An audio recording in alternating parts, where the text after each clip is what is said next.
have to go on a 24-0 run to do it, though. So OKC has won just 2 of their last 7 games, now in 7th place in the West, 1 game ahead of the Spurs. Twan, how serious a threat are the Thunder out west? This is a tough one because you don't know which OKC team you're going to get. You don't know which Paul George you're going to get. Paul George needs to be an MVP candidate, not an all-star. Yeah. You know, he needs to play at the level that he was playing at early in the season where we thought he was really in that conversation of being the MVP. But I think in the 7th spot right now is a good spot for them to be in. I think they will give the Denver Nuggets everything they can handle. I think they will have a legitimate opportunity to beat the Nuggets. They need to stay away from Golden State. They would need to get going in the playoffs and, you know, get a series under their belt before you want to go against a Golden State or Houston Rockets type team. So I think if they can stay in the 7th spot, and I know it's tough sometimes when you get to this point to try to pick your opponent because obviously the West is so bunched up. It's impossible right now in the West, more so this year than any year I can remember. To because pick your opponent, 1-2 is a half-game separation.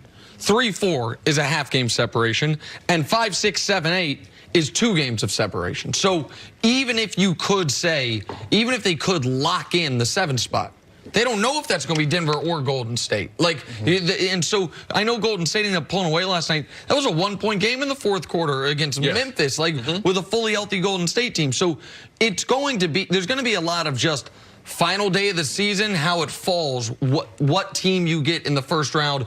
Are you on Golden State's side of the bracket or the other side of the bracket? So if you set that part of it aside, the question is, what's the best version of the Oklahoma City Thunder?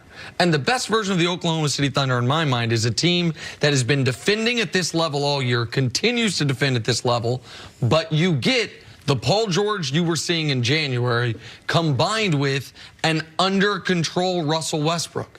Because I had brought up, hey, maybe if Russ, he was shooting well post-All-Star break for 8, 9 games, it's a mirage. Like, he's not going to continue any good range shooting from Russ is going to be short-term gains, not long-term. So it's going to have to be Paul George being dominant, as you mentioned, and a team that uses Nerlens Noel, uses Dennis Schroeder, and can suffocate you defensively with their first or second unit. They got a couple issues. The biggest issue is in the playoffs, they're going to be the worst shooting team in the playoffs. You know, especially shooting from range. They are challenged as far as that. Can you win in this new NBA where the referees, so they're going to need some help.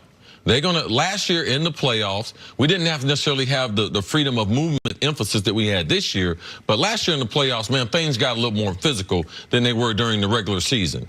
Are the referees in the NBA going to allow them, especially if it's Golden State, to handcuff them in that first series? I believe the best matchup is Golden State, that they could try to rough them up. I don't believe the matchup with Denver is a good matchup for them. Can the worst shooting team in the playoffs, can they really make a mark in the playoffs? Because you don't know which team you're going to see. And as far as Paul George, not to make an excuse for him, but he's really struggled with his shoulder injury. So he struggled shooting the basketball. He hit that typical wall that we see with 10 to 15 games left. We thought James Harden was going to hit, but we got James Harden dropping 50, dropping 60, showing us a video after the game.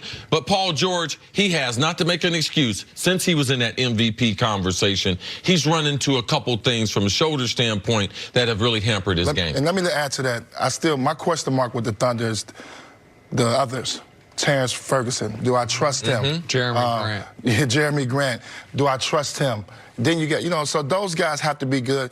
Markieff Morris, are you going to implement him into the rotation where you can get something out of him? We know he can play, you know, he can play well come playoff time. I worry about those guys because I believe that Westbrook can win a game by himself. He have one of those moments.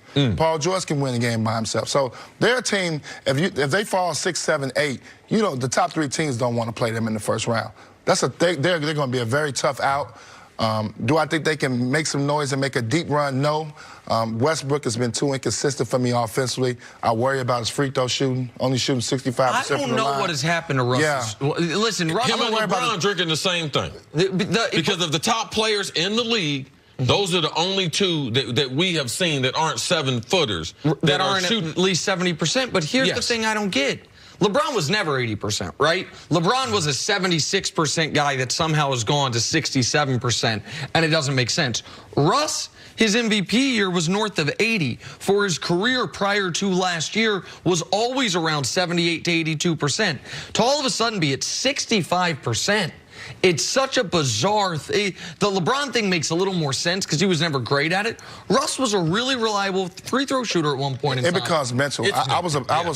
I was a bad free throw shooter in my career, and I made it when it counted in the playoffs, but during the season, I think my career was like 60%. You could never get your routine either. Sometimes you was off the line, sometimes you was on the line, sometimes you I'm impressed that you know that. I'm impressed that you knew that. Man, you need to go somewhere. So I think it's mental. Have a consistent routine. Because when I got traded to Dallas, they had a shooting coach, and he like put me through this whole routine. He threw me all the way off. I he threw me. I haven't been the same since then.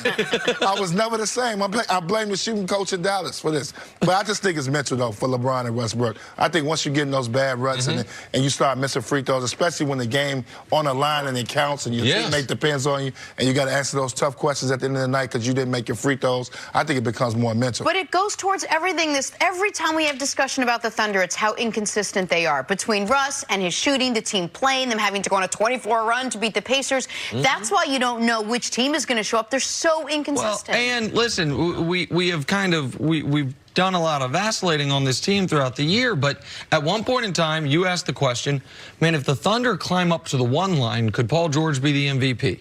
That was the peak of their season. They were, I think, 3.5 games out of first in the West. Paul George playing the best basketball of his life. We were talking about what a great move it was for him to stay.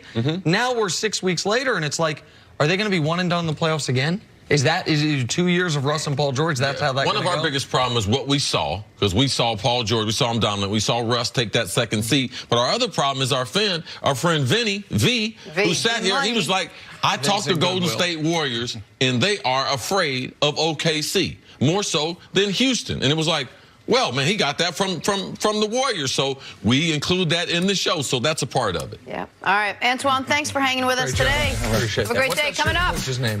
Mike Tomlin speaks out.